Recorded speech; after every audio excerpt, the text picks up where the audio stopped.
I thank the universal truth and the absolute laws of nature for guiding me, protecting me, and giving me the strength to endure the imperfect. I shall attack with vigor, making progressive moves. A divine mind knows, a divine mind shows. All things work in divine order. All things work in divine order. All things work in divine order. Peace and power to the people that struggle. Salute, salute, salute. Yes, indeed. As you come on in, know that you are encouraged to be intelligent. Know that you are loved. Know that this is a safe space. Know that we are here to be educated and to educate. That's what we're here for. Salute, salute, salute. And yes, it is rather late on the East Coast. It is late, New York City. But I just couldn't rest without speaking on this issue tonight. So the chat, it may be a little light. They'll catch it on the replay. We do know it's Ramadan, so we may catch a few of our good brothers and sisters in the spot. We definitely gonna have the West Coast. Big Mar salute. So as my moderators come on in,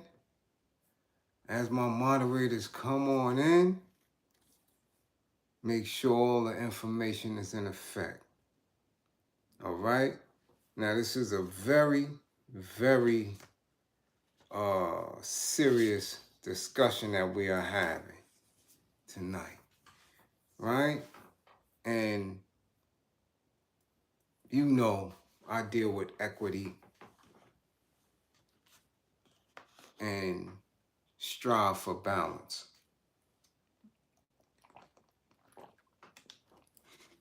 First of all, I gotta shout out the Fordham Rams and their coach, right? Coach D Mac, who came through,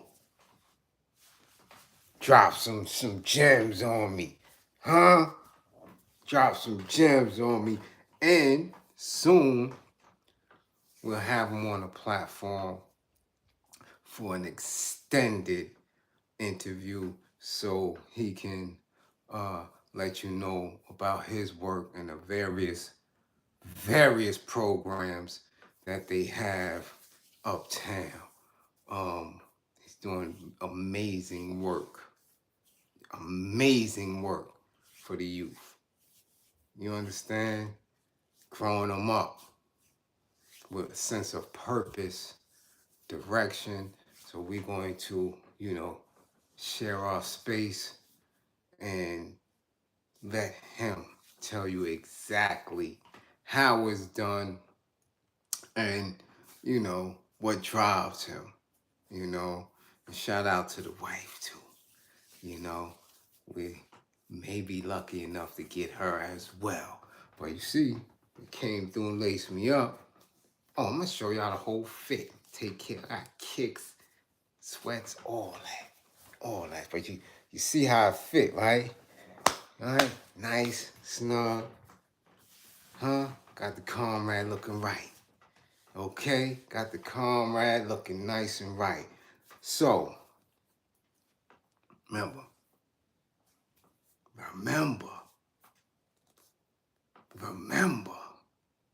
when you do great things, you are recognized by great people.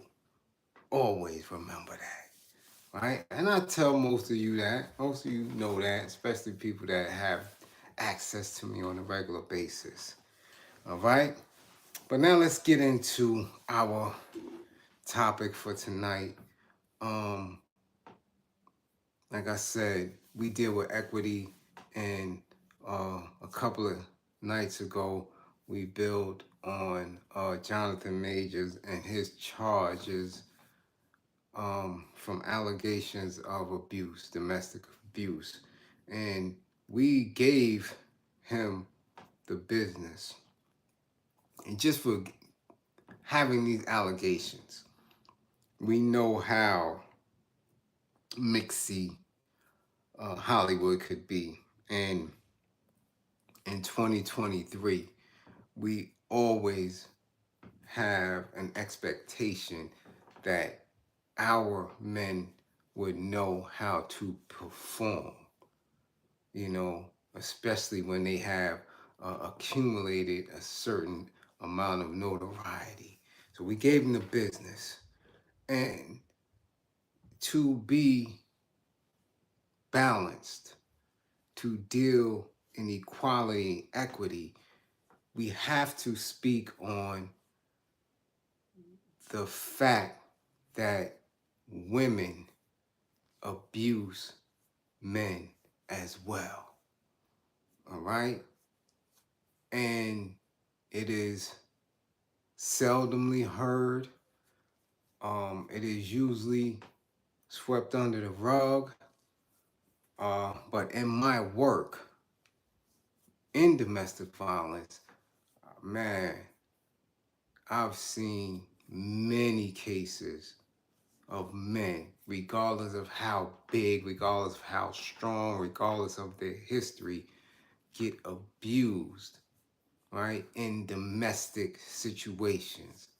Now, whether it's domestic violence or, again, as they change the terminology, intimate partner, right, or intimate relationship violence or abuse. Men are not excluded from being victims, and men historically have suffered in silence because of the stigma that has been created because of how men are socialized in this society. But these two cases struck a different type of chord with me, not only because of the use of technology and how information moves nowadays, but because of the severity in each case.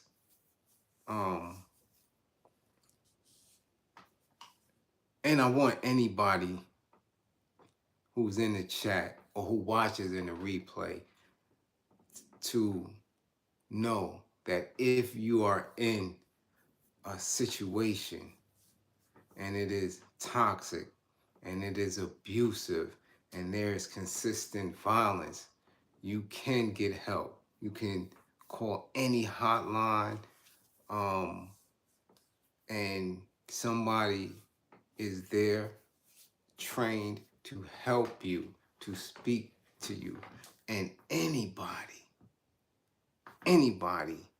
who is in a violent situation or has a family member, whether it's a son, a daughter, a sister, brother, niece, or nephew, reach out, call me.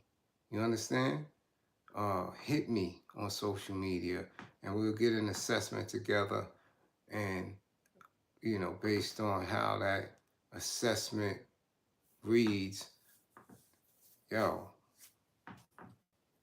we can intervene and not allow a situation to get to the point of which we just saw. Most of us have seen the video or at least heard the news of the husband being shot and subsequently losing his life during a live. And, Facebook, I believe it's Facebook Live or Twitter Live. And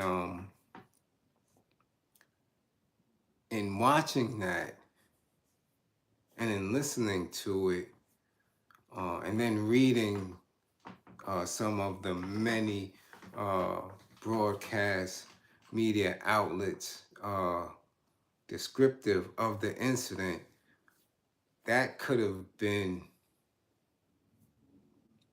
taken care of. It could have been handled.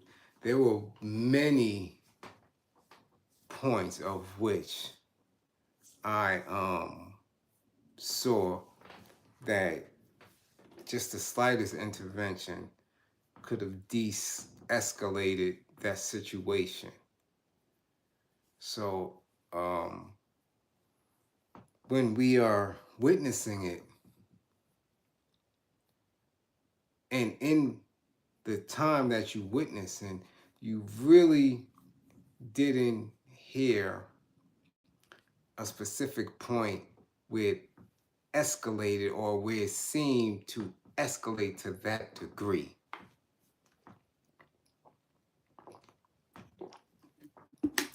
Excuse me. It just didn't. And that is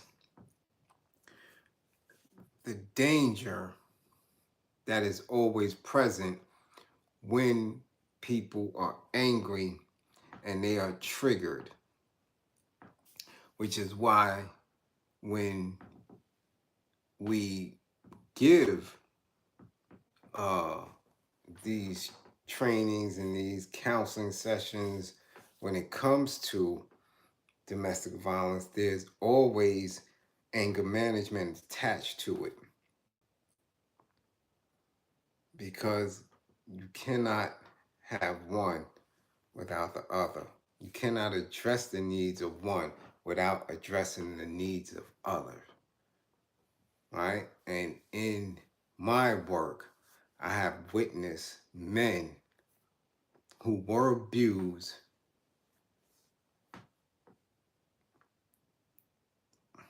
dealing with women who were very, very enraged, very angry, and they walked around in that anger.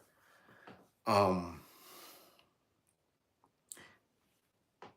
this particular case out of Mississippi, what her name is, uh, Khadijah Mitchell Brown or Michelle Brown. She's 28 years old. And keep thinking, like 28.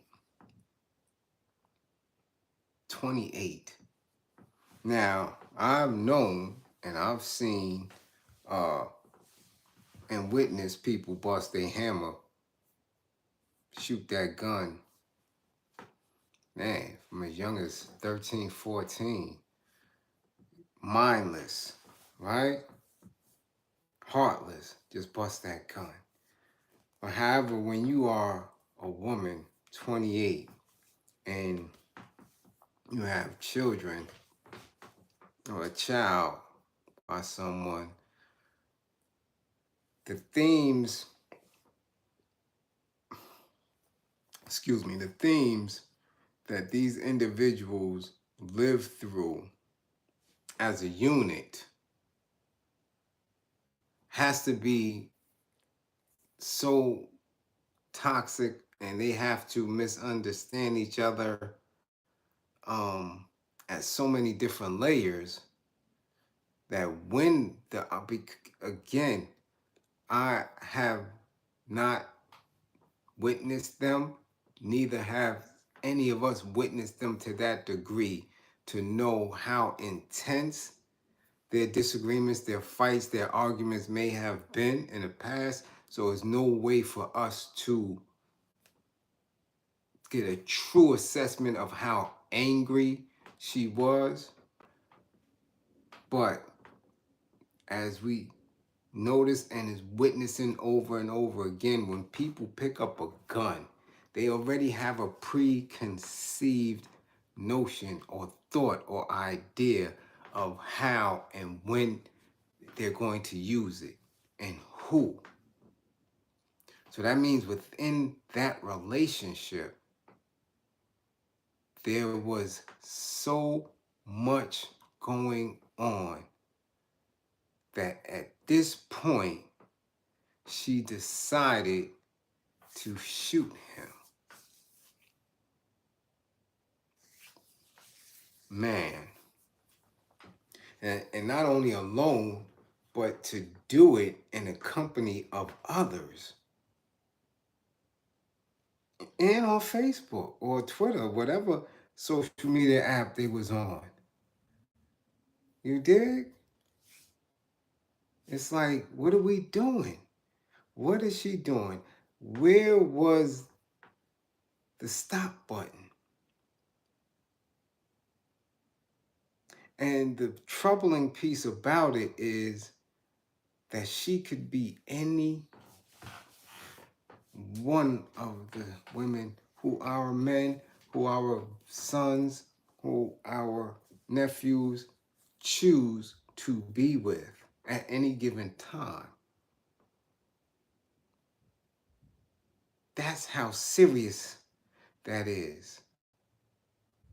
That you can lose your life having a disagreement with somebody you had children with.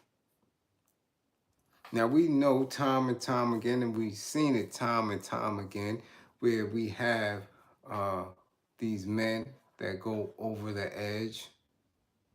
We've been seeing a lot in the last 2 or 3 years where men have severely assaulted, abused their loved ones and their children. Or when women decide to do that, historically, it has been because they have been abused. Right? And either looking for a way out or believing that, I must handle it in this way in order to get out. Now, when men get abused, who can they call?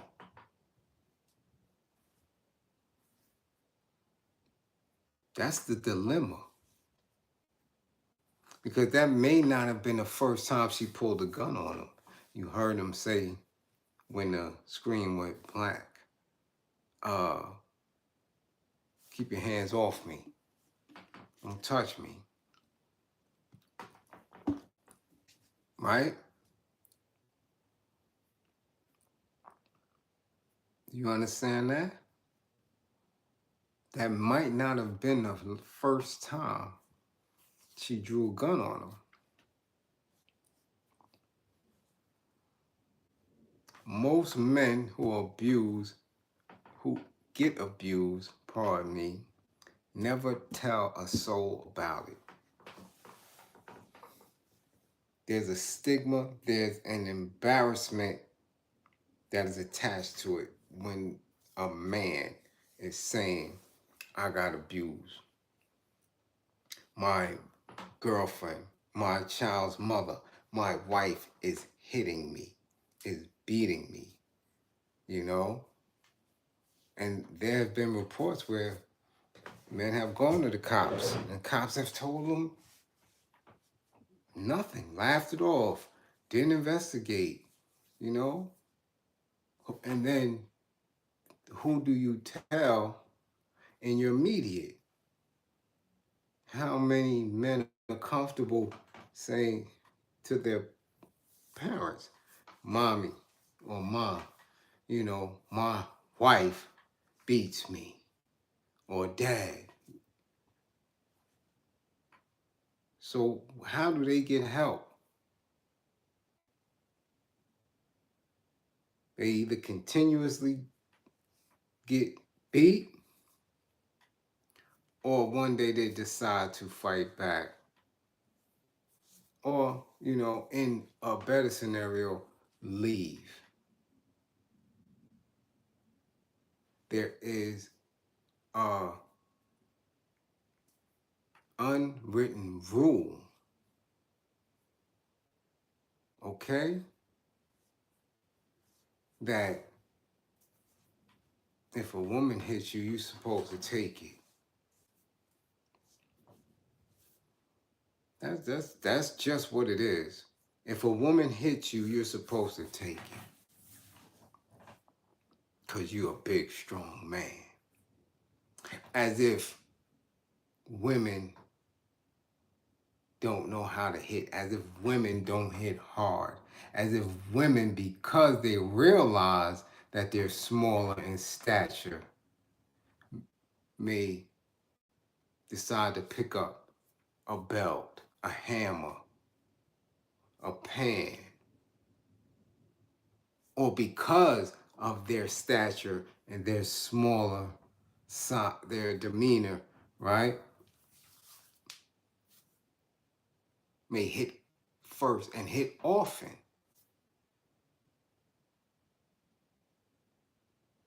So even in the immediate family, in the immediate society, the man usually has no wins. And in the justice system,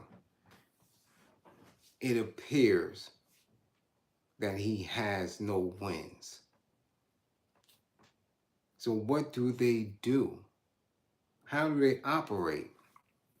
Well, we know with this deceased brother here, Jerry Brown, and we send condolences to the family. We see that he has, there's no one for him to tell now if this was something that was continuously going on with them, if this was a regular thing. He has no one to tell now,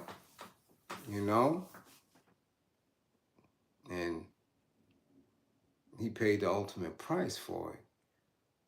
Now, this next situation with this woman, Brittany Taylor, who many of us may not know, because I don't know her or know of her, other than what took place with her and Remy Ma a while ago. Because I don't watch this Love and Hip Hop thing.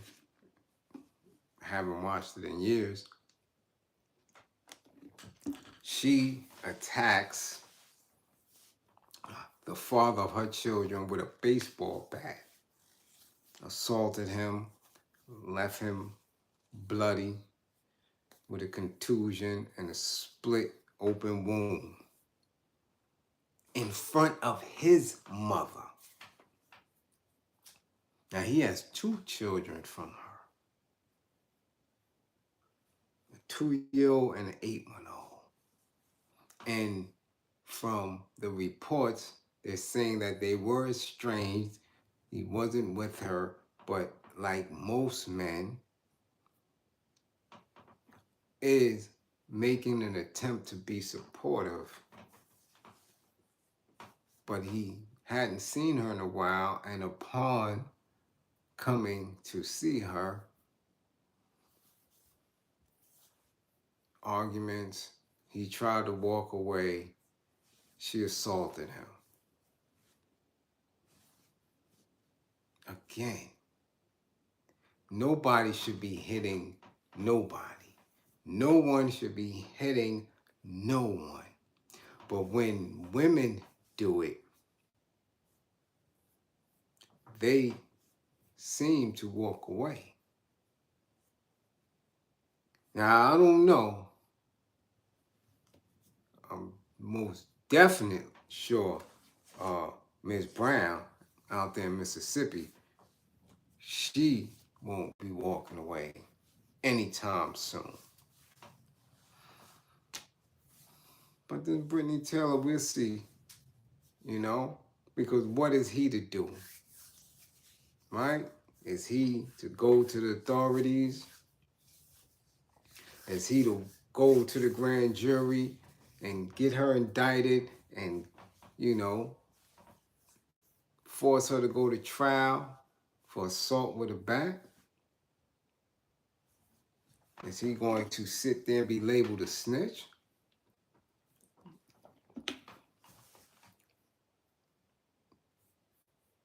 Who will take care of the children? See, all these things come into play when men start looking at their situation. and is also, right, one of the pillars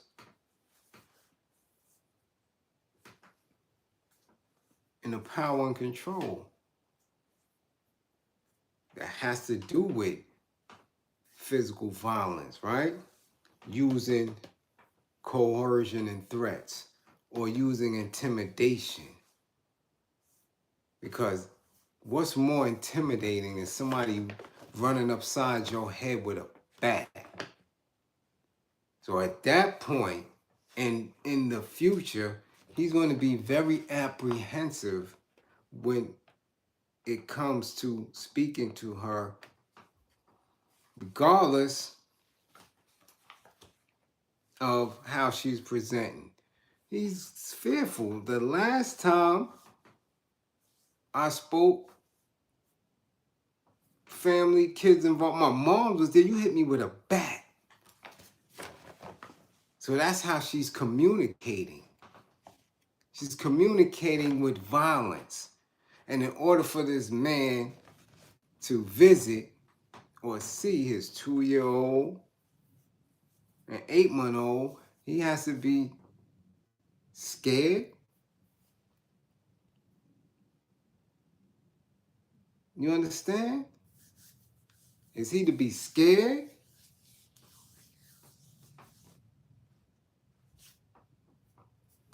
I'm living right down the block from where a woman shot her child's father in the chest, killed him, and went on a run. And went on a run till they caught her. About, I think it was about two months later. Let us not for 1 second believe that men cannot get abused. Everything that I learn and teach is not for a specific gender. It's for everybody. Some men can find themselves in some very abusive situations. The same rules apply, right? Using isolation, controlling what he or she does, who she sees or he sees, right? When a woman is taking your phone, knowing the password, making sure you only have family on your little contact list, and sometimes dead in your family. That's using isolation. That's abusive. Asking you where you going, what you reading, what you watching on social media. That's controlling. That's controlling. You know? Jealousy. Being jealous. That's the beginning.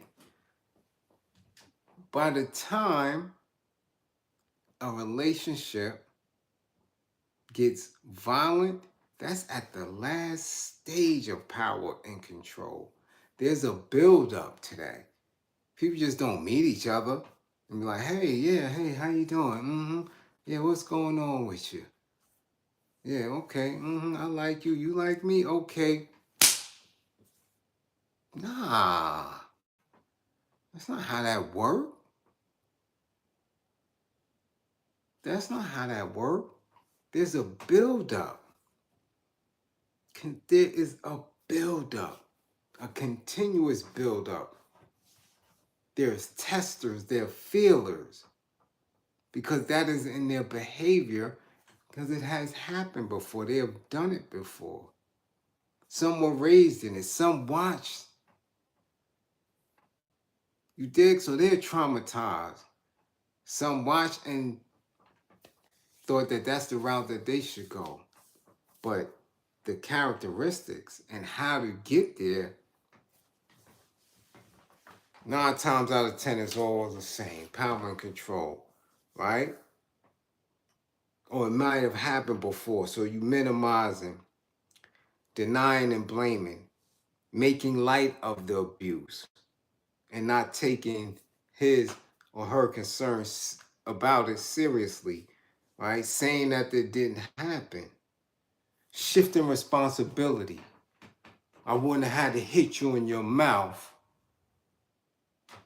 if you didn't overcook the spaghetti noodles. You know I like my pasta a little bit tight. You know I don't like to hit you, but I had to. You made me do it. Or after somebody ran up inside your mouth. Nah, I didn't do that. Nah. No, that wasn't me. No. When we were, I walked away when we was arguing. Nah, I didn't do that. You understand?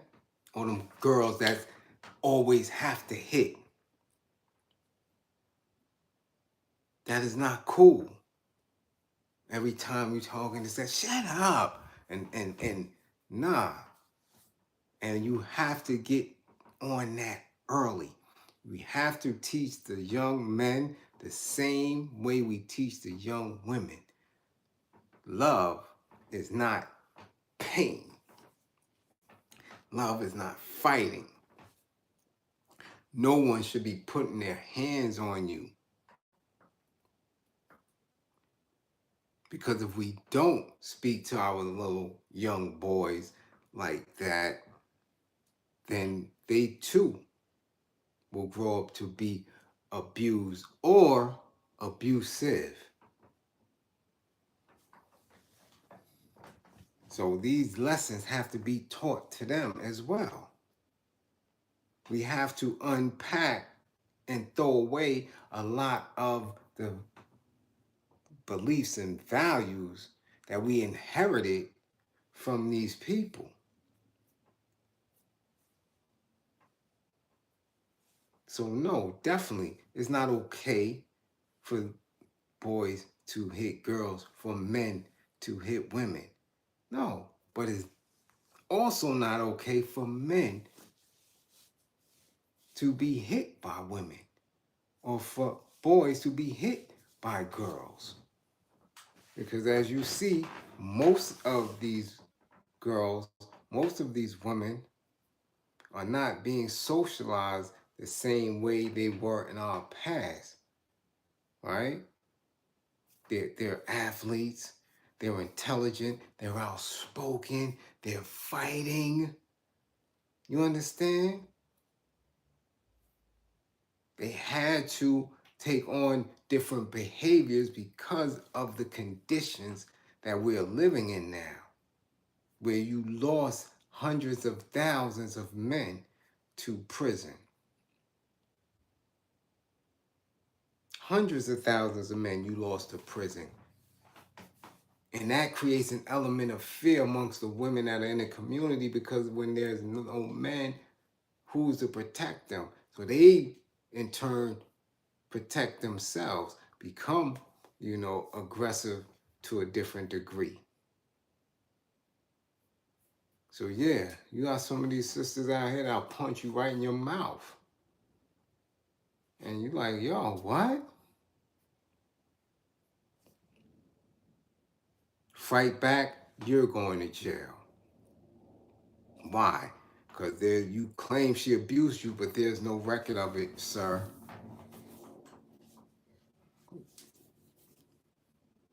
There's no record of it, sir. Well, I've been getting abused for years. Who did you tell?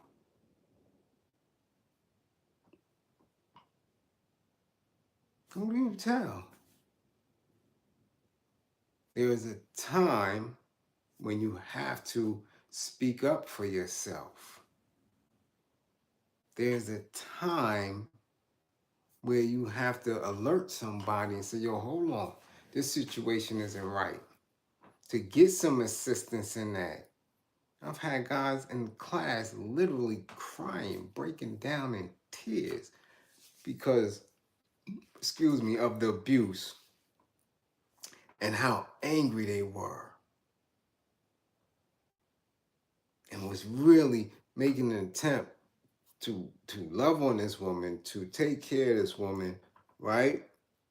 To take care of these children. And they just couldn't figure it out. Like, how can I get around it? And many of them that were in the class, many of them, as they shared in our groups, didn't even know the woman that they were dealing with. Had no idea. No idea who they were. As with most men, they see something, they see a type, they see something that they like, and they on it. They on it. And not even trying to figure out what's up in here. You don't know if she's psychotic. You don't know if she's bipolar. You don't know any of those things because you're caught up in that image. You're caught up in a fetish. You're caught up in whatever you may be believing that is the beginning of interactions between men and women. I had a square dude, young, good dude, square. Met this young woman, got with her, and as you do as men do, quickly knocked her down.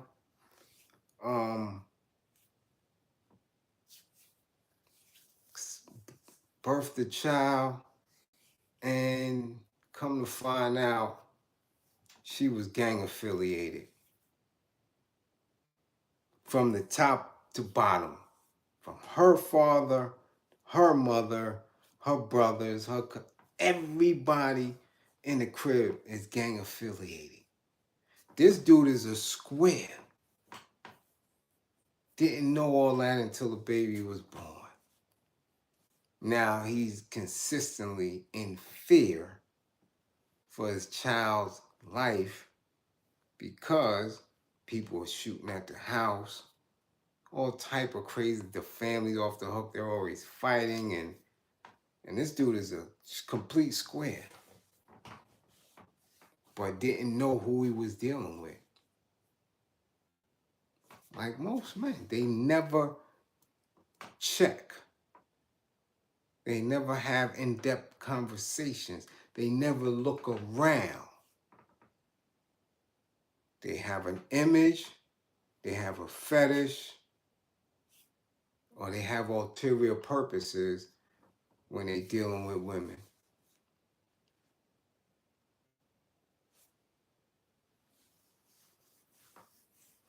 And now, this is what happens. This is what happens. People not knowing who they are dealing with. You know? But when men get abused, I'm serious, it's a very different struggle. It's a very different struggle. Because there's a lot. There's a lot to go with it. There's embarrassment, there's shame, and then those add on to other things that may be going on within the person, insecurity. You dig? It's a lot. It's a lot. And again, I've seen it from all types of men. I've seen convicted violent felons. I've seen big, broad security types. I've seen dudes who in the street. I've seen wealthy dudes. And it's always the same story. Yo, she don't get what she wants, she hits, she fight. Oh, yo, she get a little taste in her. Can't tell her nothing. She fights. I come home, boom. I got to pass my check.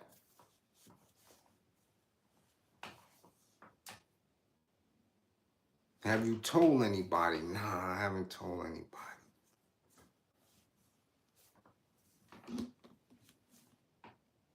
It's a lot.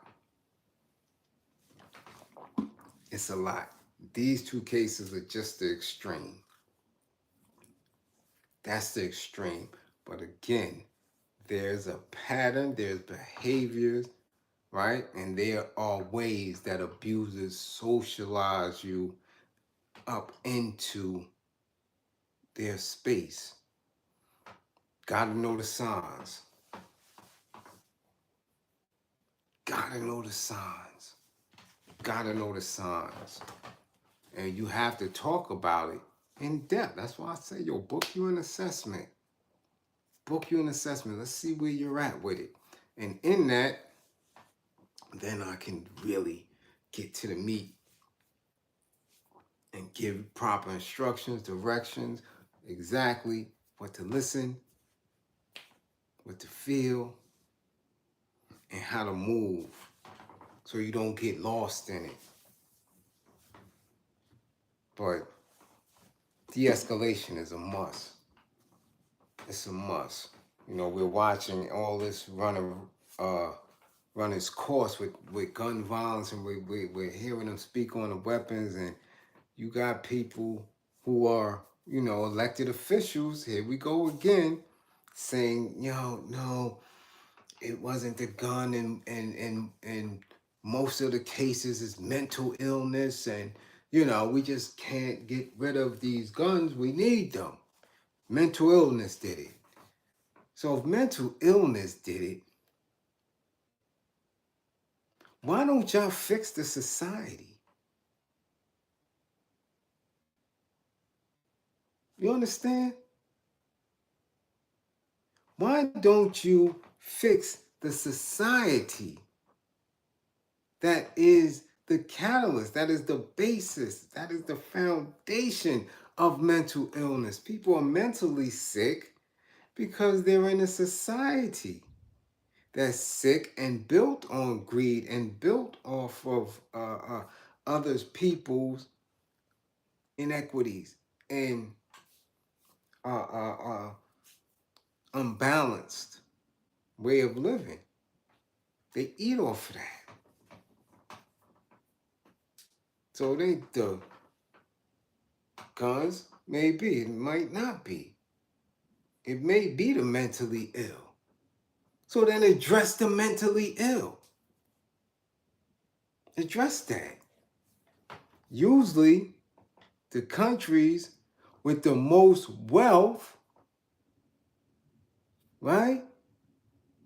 Usually the countries with the most wealth and the most, right, distance between the wealthy and the poor have the most mentally ill people. And because you're mentally ill, because you're off balance, because something is going on, right? You're angry and easily triggered. So if we deal with equity, right? If we truly recognize how people can benefit from living in this society fairly, we may be able to put out some of these fires. You understand?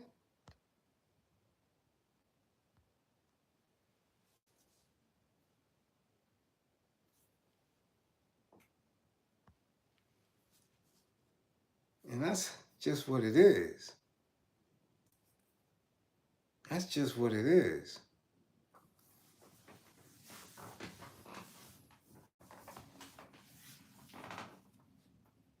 So again, you know,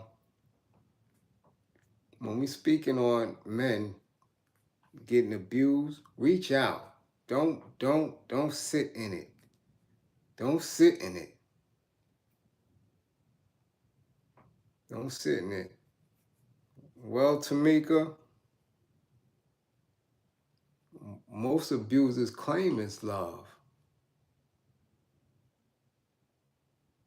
And a lot of people who weren't shown or haven't realized what love is can easily be duped into believing that that is love.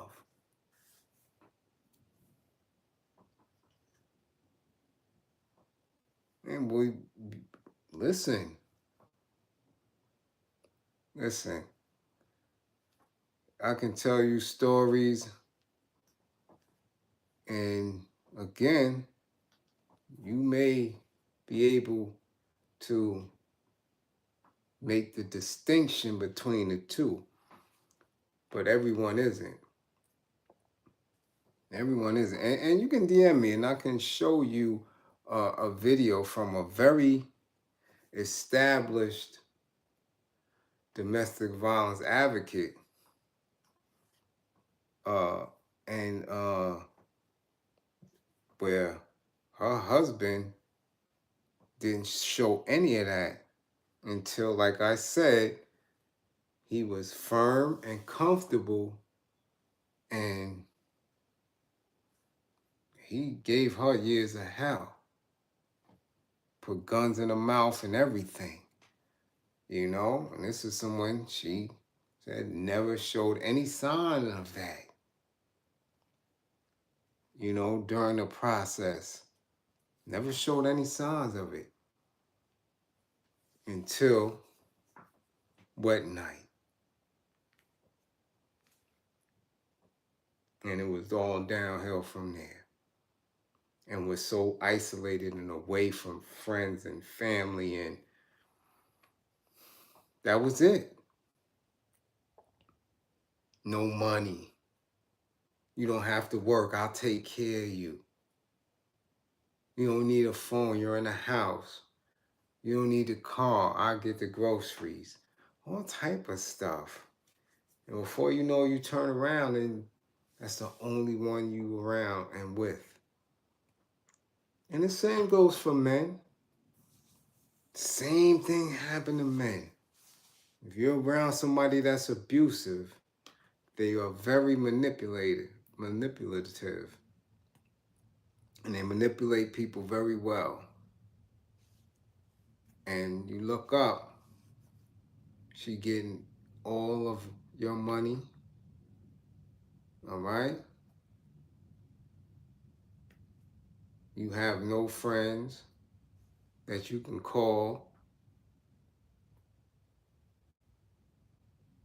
Totally isolated. And man, these men they didn't realize just how severe the situation was. And again, when you walk in a precinct, busted up, and you tell them your wife did it,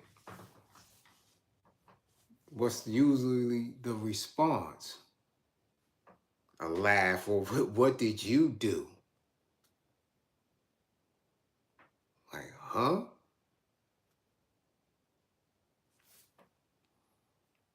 Our men have to be taught, our boys have to be taught how not to be abusers, as well as how not to be a victim of abuse. Because as you see, we have women who will attack you. You know what I'm saying?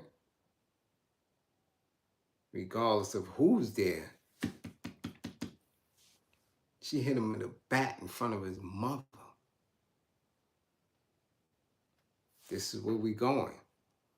This is where we at. All right?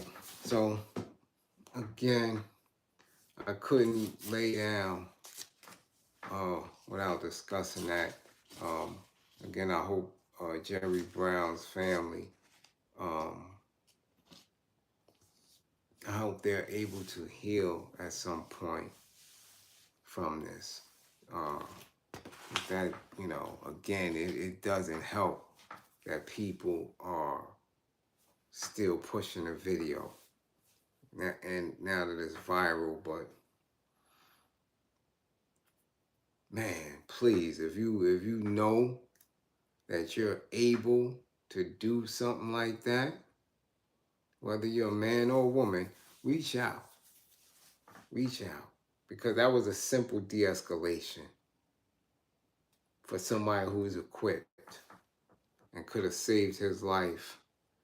You know? It's terrible. It's terrible. But men, watch it. Watch it. You too can be abused. Mental abuse, physical abuse, emotional abuse. You dig what I'm saying? If you feel it, reach out. If you suspect it, reach out. So we can get an assessment and proper treatment should you want to go that route. All right? Email or DM me, Hanshaw. Most of my assessments are done virtually. All right? So DM me on IG. Again, as always, I appreciate my moderators. I appreciate my tribe. Let's keep it growing, right? Let's keep it growing. My old IG, oh, right. Good looking, Aunt. I gotta get rid of that and go to my new IG. I've probably been missing out a lot. I can't get into that IG for anything. Listen, you see the new one. Matter of fact, I gotta put it up in there. You're scared to reach out. You're reaching out right now. DM me and let's figure it out. Okay? You don't need to be scared to reach out to get help. Let's assess it, see what's going on, see what can be done. All right? Shout out to my moderators. And good looking, and I gotta switch that up. Because that shouldn't still be there. I probably missed out on a whole lot. People might be in there DMing and saying, oh, he playing games. I didn't even check the look. That time when, them trolls or them haters, that IG. Yeah, let me get rid of that. All right? But again, as always, don't believe in me, believe in my belief in you. All things work in divine order, right?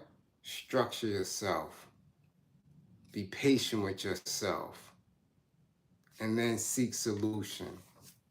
Seek people that's going to help you get the help that you and everyone that loves you need. All right? Peace.